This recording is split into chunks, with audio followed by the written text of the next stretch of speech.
Okay.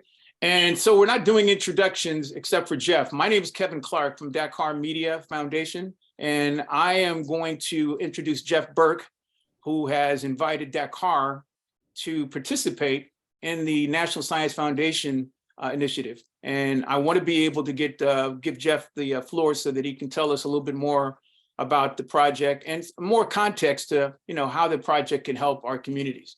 So without further ado, I want to introduce Jeff Burke. Sure, thanks. Thanks, Kevin. Nice to see everybody. So I teach at UCLA in the School of Theater, Film, and Television. My background is originally in engineering, and so my interests are really around accessibility of emerging technologies to artists and the kind of back and forth between the creative disciplines and the development of technology. And we have I've been looking for some time at for structural opportunities to do more in funding the intersection between creativity and technology at UCLA specifically, and more broadly than that.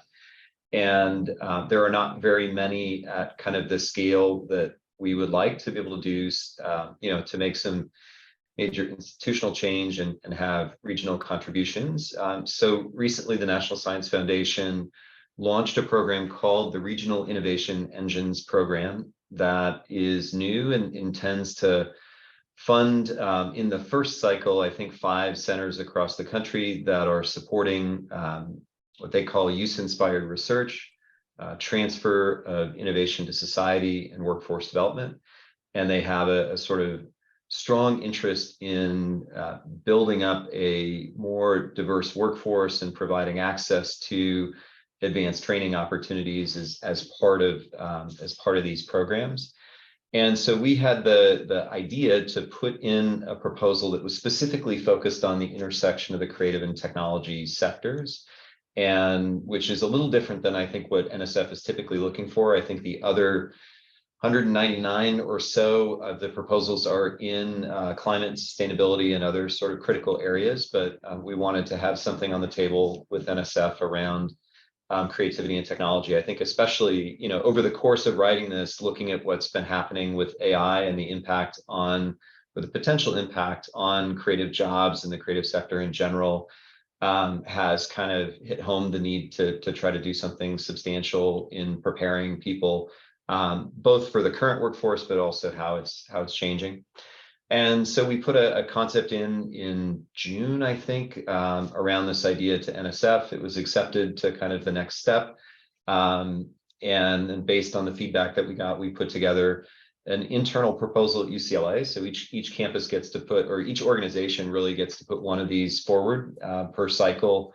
UCLA selected this particular proposal to go forward. So then that took a while. And then in September, I think we really started to begin putting the proposal together. So I'll share my screen, but I want to make sure we get to, chance for you to share whatever questions or ideas you have. And so the high level idea was NSF is really looking for regional gaps. Where are there areas that don't have that much investment? And the proposal that we made was a little different, which was to say there's a national gap really in this area at kind of the intersection of art and technology, or creativity and technology. The statistic that I sort of use as a benchmark is the entire endowment, or the entire annual budget for the NEA and the NEH combined is less than UCLA's sponsored research budget per year. So our overall sort of arts capacity support in the US is really limited, and this makes it difficult to engage with emerging technologies. So we put this proposal together. I'm not going to kind of go through the slide deck unless there are things that people want to see. Put together a consortium of universities that I think since then, this list also includes Cal State Northridge and 4 of the Lark community colleges, Cerritos, Long Beach, LA City College, and LA Trade Tech, as well as Otis. And those are in kind of a different sphere where they're planning curricular development.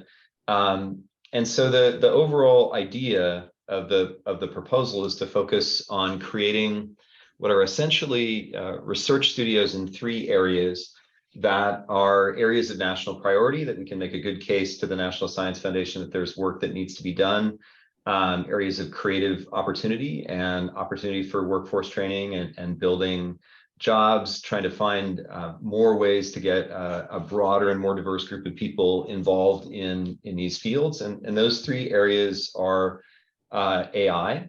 And I'm happy to dig into what that really means. It's a super broad field, but AI, immersive technology, so essentially extended reality, and creative coding, really the software skills that go into a new generation of creativity.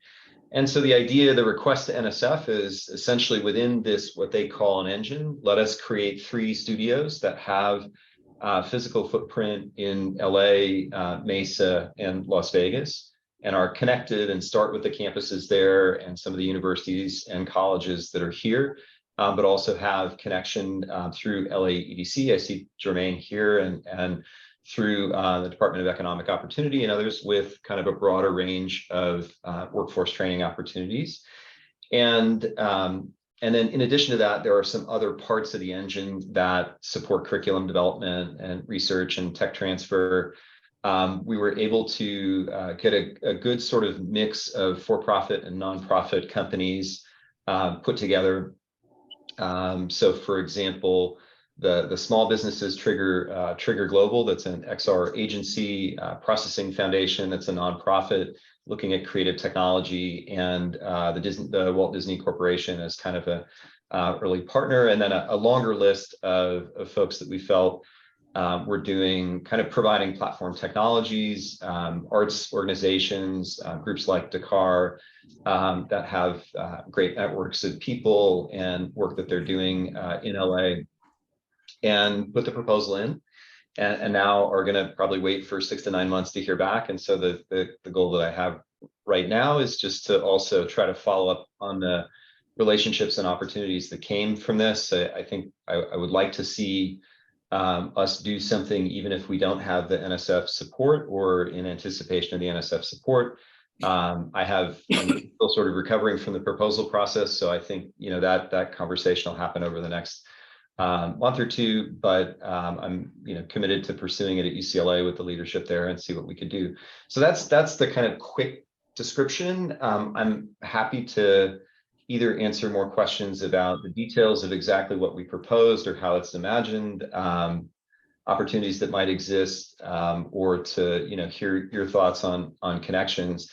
As just kind of a level setting, though, it's a fairly long shot proposal, in the sense that NSF has to agree with the idea. There are about 199 other proposals. We know how many other proposals there are, of which they're going to select 5.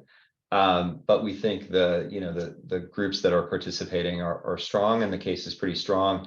I didn't move it out into a presentation, but I'll flash up on the screen some of the partners here, just so you can get a sense. So these were the universities and organizations acting as founding organizations. So UCLA, ASU, CalArts, Northridge. Deloitte is essentially providing the go-to-market tech transfer functions, and hopefully some other engineering functions as well. So a nonprofit called Processing Foundation, Trigger Global, and then through to some engagement with Disney. And then this is a list of some of the local organizations and companies that we involve. Obviously, it could be a much larger list. This was sort of bandwidth limited more than anything else. And so the hope is that network is also going to provide over time some other opportunities as well. So Kevin, that's sort of the end of my off the cuff explanation of what the proposal was and sort of what the intent is, but I'd be very happy to answer questions or hear thoughts on connections, and then I'll take some notes, and as we follow up, see where we can either support connections between you and other folks that were involved, or fold new ideas in should we be lucky enough to get funded. Well, fantastic, Jeff. This is really what I needed to make sure that my group of people that I put together will potentially form a team around a project that we can all draw some inference of how we can take 30 students, a cohort of 30 students, to some experience that will allow them to touch the spirit of your proposal. I don't know. I'm going to try. Is General Bray on? Yeah, I wanted to see if I could get General Bray to give a few comments about why the NSF proposal and any affiliation would help greatly in a campaign that's near and dear to my heart, in a project that I want to focus around something called a charrette. It also could become a hackathon, but it's called Victory by Valor. And before I bring General Bray on, if you can, Jeff, can you tell me the spirit of why you thought the Victory by Valor project could be something that we could take advantage of with the NSF infrastructure? Sure. So what we were looking to do in the proposal was to try to describe specific sort of shovel-ready projects or things that would be, doable in the next 2 to 3 years. And I know you might have a different timeline, but sort of our context was to try to propose things that were examples that really sort of had a few features to them. One was an opportunity to use emerging technologies in practical creative projects that had audiences that were representative of the diversity of the region and kind of were willing to engage with new techniques for creating. And so I think your openness to considering sort of XR versions or adaptations of the concepts that you've been developing and some of the work that you've done already was a good fit for the immersive technology studio that we were planning, and had, I think, your interest in an apprenticeship model of production that bridges maybe making some new techniques, developing some new technologies, integrating them into a real creative project driven by real creative goals, and a willingness to work kind of across a range of skill sets and levels of experience. Made it a great example, and something that I really would look forward to pursuing or supporting what you're already involved in, should it be funded. Those are kind of the things that we had talked about. You had made, I think, a connection to the Showa project in terms of like a historical archiving approach that was looking at the impact of the executive order through to today. And I think that was another sort of interesting component, that it wasn't necessarily just a singular film, but it could be or a singular XR experience, let's say, but could be a growing collection of creative material and documentary material in new formats, right? In new forms that could be remixed in different ways to kind of allow the breadth of experiences and the breadth of sort of historical traces that you were considering to be experienced by audiences. So those are some of the sort of thoughts that we had in incorporating that into the proposal. Okay, great. And we've only got maybe 11 minutes before Jeff's got to leave here. So what I wanted to do is I wanted to introduce a couple of people to the longer tail part of this meeting, because what we're really at this point trying to find the recruitment phase of the 30 students. That's really where I am right now. And I've got a couple of people on this call who may have access to some classrooms and some students who may have interest in being part of this 30-person cohort that I'm going to bring together to do a lot of the research and a lot of the administrative support to helping us put together something that, again, can be carried through the months, maybe even the year, before we get any approval or any endorsements from anybody about the project's value. So Alana from Cal State Dominguez, I want to welcome you and introduce yourself to Jeff and the rest of the team. Thanks so much, Kevin. My name is Alana Wolschwang, and I'm the AVP for Effectiveness Planning and Analytics. So for those of you in education, that's institutional research or institutional effectiveness. And those of you who aren't in education, it's basically using data to do better planning and decision making. Our office has within it a workforce integration network. So I'll pass it over to Dr. Crystal Rawls, and she's the one who's really been the designer, director, and powerhouse behind, really bringing the creativity to our internship and apprenticeship team. So we work very closely together, and this just sounded like a really exciting opportunity. So thanks for including us in the call. Thank you, Lana. Hello, Dr. Hi. All. Okay, hi. Yeah, Already introduced, so hello. yeah. Any suggestions, comments about what we can learn from your initiatives to bake into this? Because again, this is just an introduction of an opportunity to recruit the right 30 people. And I won't say the right, but the people who are actually capable of moving themselves into an internship, apprenticeship project.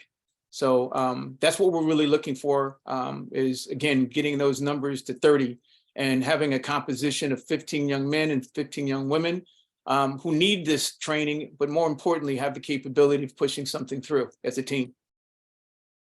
So our department does do that. We do recruit students from particular classes. So of course, that's a pathway to work with the faculty directly to get recommendations if you're looking to interview students, or maybe do a project with them one semester, and that'll isolate the people that you're looking for. You can invite the next semester.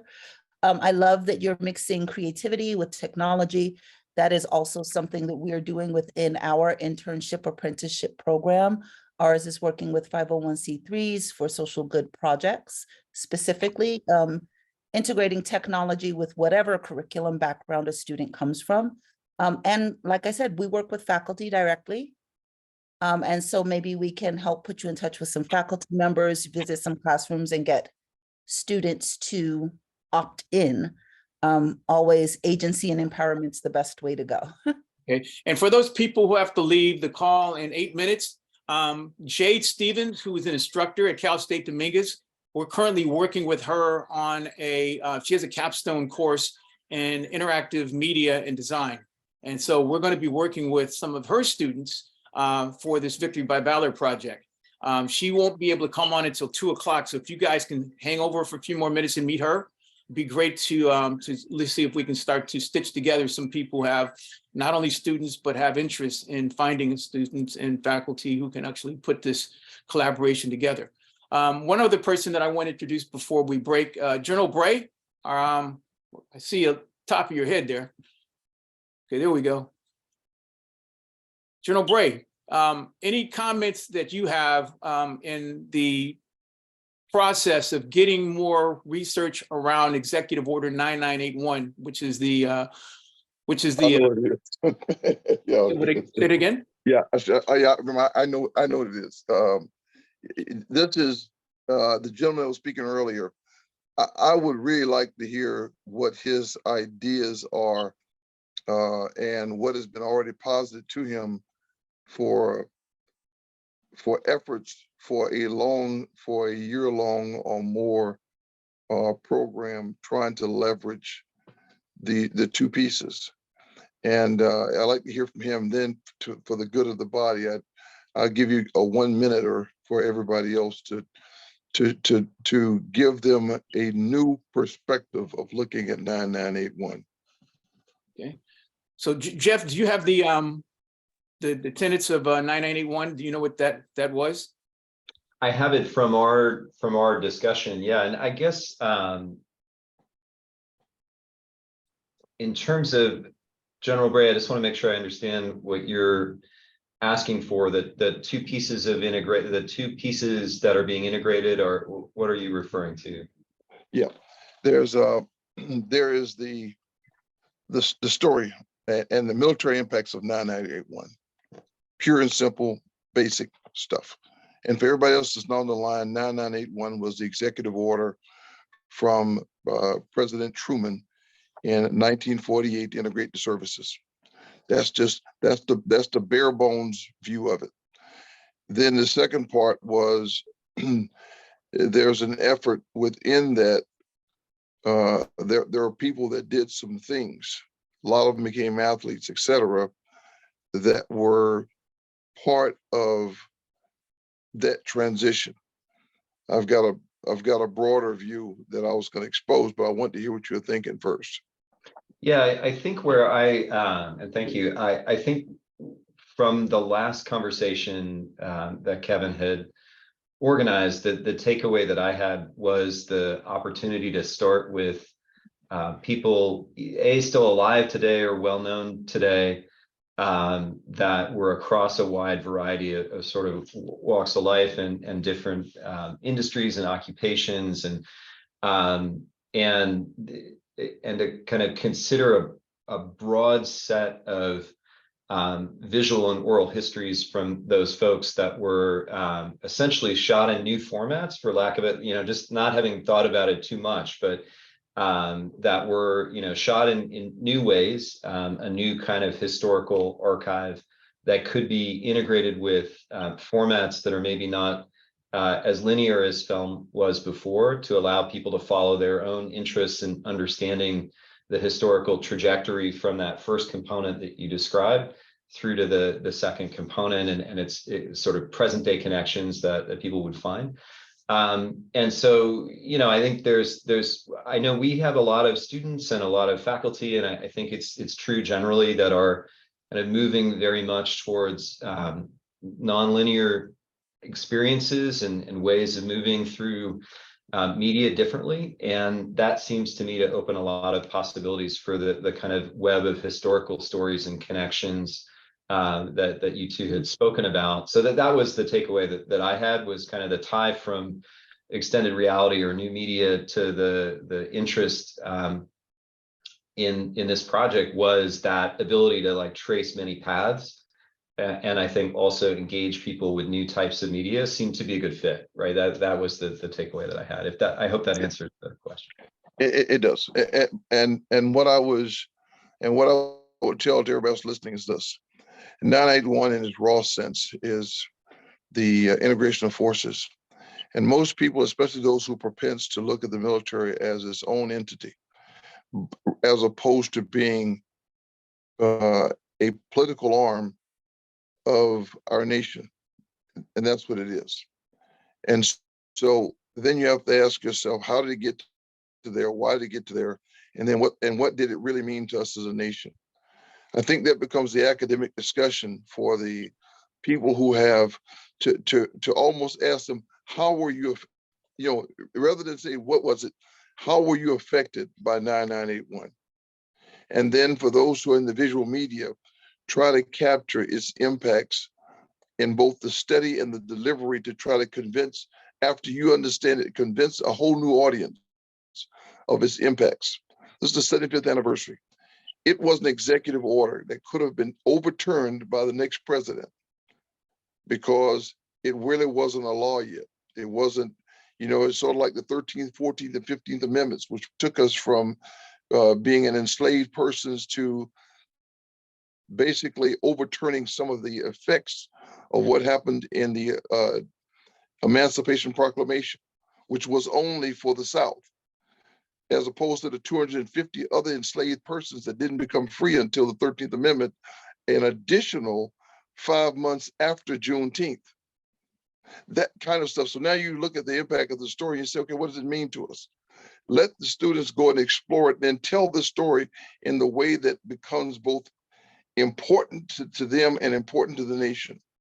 So they look at it and say, okay, in music, in sports, the Victory by Valor looks at mostly the athletes, but there is also the residual effect on the kids that they had, the Michael Jordans, the Shaq, the Shaquille O'Neals, the owners of Essence.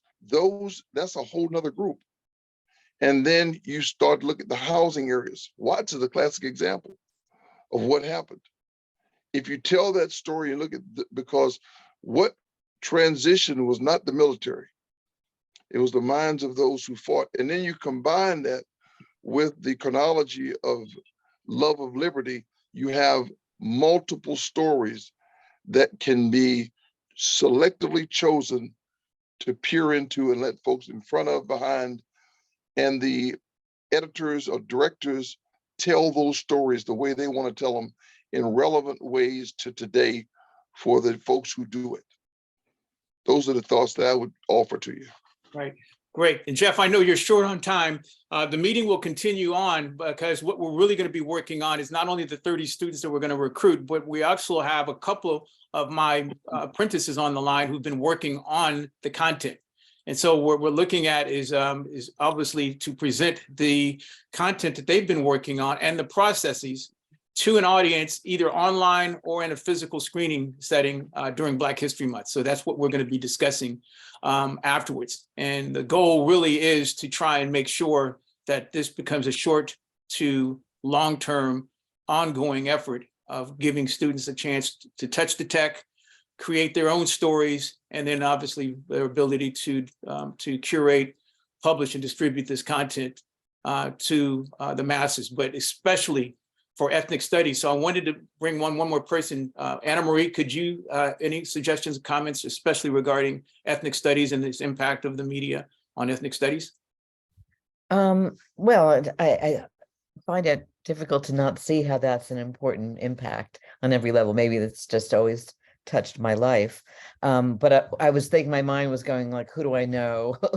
Immediately trying to network, sending out mental tendrils to people. And there are certainly within the arts community, I'd say it'd be really great to involve community arts organizations with this, that there's some of them from East LA to Inglewood to the Valley. How can we connect with some of them in terms of the short videos that we're talking about doing, or films, and it being a different medium?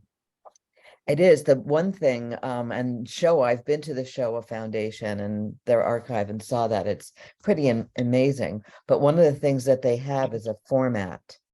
So there's almost a format that the different pieces, there's some rules that it goes through. But I'm kind of outside of that usually. I think it was very helpful. So that's something that might, if we want to have a lot of these little pieces, what can we do to find the consistency and the thread of them?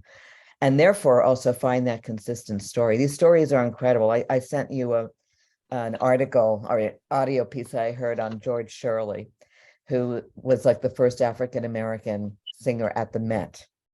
And he started singing in the military. Unbelievable story. And there's more of those out there. And I think that our young people can connect with those, with the stories, make creative pieces about them. And we can find a place that those pieces can be shown together, sliced and diced, shown in different ways, because it's such a rich subject. It's almost like overwhelming how much there is to approach. So that's all I got now. Thank you, Anna Marie. I know, Jeff, you have to leave, but one of our goals is we have so much content, so much stuff that we need to store it in the cloud somewhere. And I don't know if you have any thoughts on where all of these things can be stored before we start assembling them in an interactive timeline. Any ideas on that? Because we have some partners that I met at CES who may have some resources and infrastructure there. Because it's time, I mean, more than, I can't even imagine how much stuff that we have to put and start to curate for the student research. Yeah, I have some thoughts, but maybe we should talk a bit offline about sort of where you're headed in terms of the media, and I think might need a partner there, I think, to avoid kind of recurring costs and things. But we did have some good conversations with Amazon and some of the folks that provide cloud services, and I think they would, I think you'll be able to find somebody that can maybe support it somehow. So happy to connect on that offline, but I want to understand a bit more the details of the production. Okay, great. Well, guys, yeah, we're running up against the clock. Anybody have any suggestions, questions, or comments before we break? Because I think Jeff's got to leave, but you can stay on for as long as you can. But any questions, suggestions, or comments? And by the way, Anna Marie's at Cal State Northridge, and she was the one that recruited Damone at the top, and she's been very supportive of everything we've done for the people who don't know her. But anybody else with any questions, suggestions, or comments for Jeff before we break? Just a couple of comments. A couple of things came to mind, like our CSU Entertainment Alliance. The Volcker Alliance, we currently have a project with them to create a public sector alliance where we have built a public sector aggregator to link students to jobs. And we are actively curating stories from public sector employees as to how they believe that community service is public service. And so that could be a model, that could be a conversation.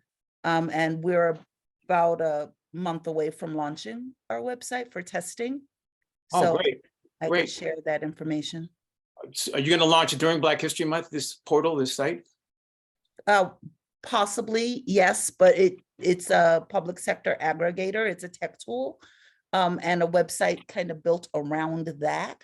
So it wasn't, right, our deadline is not encapsulated within Black History Month. It's just a matter of, we think we might be able to launch before February ends. Our soft date is the 23rd. Okay, great, great. Yeah, because that's what I want everybody to be thinking about in a perfect world. What could we do to put this on the map, at least online, so that students and anybody else concerned can start looking at activating it, because our date for awareness really should have been Black History Month, but we're a little behind right now. So the 75th anniversary of the 9981 is July 26, 2023. So before we get to the 75th anniversary, we want to create more awareness about it. And the project really is to do as much as it can to become kind of a digital media strategy case study, built and designed by students for the masses. That's what the project is designed for. So I'm dropping my link in the chat because this website was built by students. All of the work in my department, also our grant funded activities with the NTIA grant for closing the digital divide is done by students in our department. Oh, Students on our fantastic. campus do all of the work in our department. Nice, nice. That's what I'm looking for. By the way, prototype student work, it is not live for the public yet. We are still working, and like I said, it doesn't have a go live date quite solidified yet. So please feel free not to share that. Not to share. Well, in a perfect world, we're looking for things that can be internalized and can be vetted before it goes public, because yes, this is very important for all of the things that we can do to preserve our relationship with the institutions. But at some point through apprenticeship, we're looking for direct placement. So these students can use this as material that they can actually start hunting for their careers or for gig work. So that's really the goal of this project. Again, anything that we can help them, again, use as tools to compete for opportunities is what we'd love to be able to do. So whenever and however we can actually get to a place where we can get some access to that material for the purpose of job hires, excuse me, to look at their work, that's where we're looking for partners to be able to facilitate that. So again, any questions, suggestions, or comments before we break? Yeah. Anna Marie? I was thinking throughout all of this, I don't know how much is being done at Dominguez Hills or even at my own school, because I'm faculty there, I'm teaching and not as involved. I'd love to find a faction that's doing what you, Dr. Crystal, are doing, and Krista rather. And I wanted to mention that we are talking a lot about majors that are in film and television and media, that we should start thinking about communications and marketing, Marcom, and maybe you've already involved them there at Dominguez Hills, but those are students that also need to learn, and it's involved, can be integrated with our media. Maybe they'll need portfolio material and campaigns to work on that, bring them into the wing here. So just a thought from the schools that are here and others that you reach out to. Right. And for the people who can remain, there's one other person that I wanted to introduce who's very important in the process of vetting students for work. His name is Ted Milner. He is a very important component in making sure that these people get the real litmus test that gets them prepared for maybe their very first career opportunity in digital media and entertainment, and to some degree tech-related career pathways. So Ted, can you introduce yourself to the group? Yeah. Hello, everyone. I'm Ted Milner. Just to give you some brief history, my wife runs a program called ECOP, which primarily goes to HBCUs, and we bring those students in the industry, to the industry. We house them at Emerson College. We had about 100 students. 30% of them that were seniors are now working full-time in the industry. We've been doing this for about 5 years. We have a partner relationship with the White House. In addition to that, we own an entertainment employment agency, which services the likes of Disney, ABC, Warner Brothers, TNT, some of the other talent agencies. We've been doing that for about 35 years, and we've been very successful with it. One of the people that we placed with Jesse Collins Entertainment, who just did the Golden Globes, she's now a producer with Jesse Collins Entertainment. We've seen people really advance to the EVP program at NBC, the vice president of feature focused films at NBC as well, Warner Brothers and DreamWorks. Some of the biggest challenges that I see right now with all the studios laying off, the majority of them have laid off at least 5,000 plus, is really the graduating students that are coming in and the students that graduate in 21. It's just really not knowing how to communicate. And so they're having really great opportunities to interview, and they're blowing the interviews. I mean, I've been privileged in running executive temps that I have a conversation with human resources, and sometimes that conversation leads to the hiring executive. So I hear exactly what they want, exactly what they want to hear. And so most of the students are always feeling the need to have a conversation about their long-term goals. And not that that's bad, but they have it with a lot of passion. Sometimes the job that they're being hired in doesn't necessarily lead immediately to their long-term goals. So then we get a call saying, we don't think they're the right person because they really want to do this. So I think what really needs to happen is an explanation to students of actually how to interview, how to have a conversation, how to send a thank you letter, and what's the appropriate way to dress if you are hired. What's the appropriate way to manage phones? I mean, a lot of students will have their phones sitting on their desk, and their phones will compete with the phones of the company they're being hired for. So there's elementary mistakes that they're making that can really be rectified with just a little coaching, a little teaching. And I found that most students, there's a few that are just arrogant and cocky, but all of them feel entitled. But most students are really open, and they really don't know. And we're facing a generation that we, as adults, as mature adults, really need to teach the next generation of really how to conduct themselves in the workplace. So that's primarily what I do. Right. And Ted's done a lot of great working for, which was the consortium of all the community colleges. It was called LA High Tech, where he was a keynote speaker at some of their conferences to talk about tactics and techniques to get into the workforce for the community colleges. And with that LA High Tech grant, Ted, help me if I can, was it a 5-year grant that the community colleges had that sunset in 2019? I believe so. Yeah, it was $500 million. We had COVID. Yeah, it was $500 million that was designed from the Department of Commerce to help get people placed. And I haven't seen a report yet that said that they had any data for what happened with placements. So what I'm looking for is for these 30 people to literally become part of our case study to figure out what we can do to create a profile for them, to match them up with opportunities to do interviews. And that's why the preparation is going to be so important to match with their portfolio and any other wraparound services they may need to be able to become more of a success story than a statistic.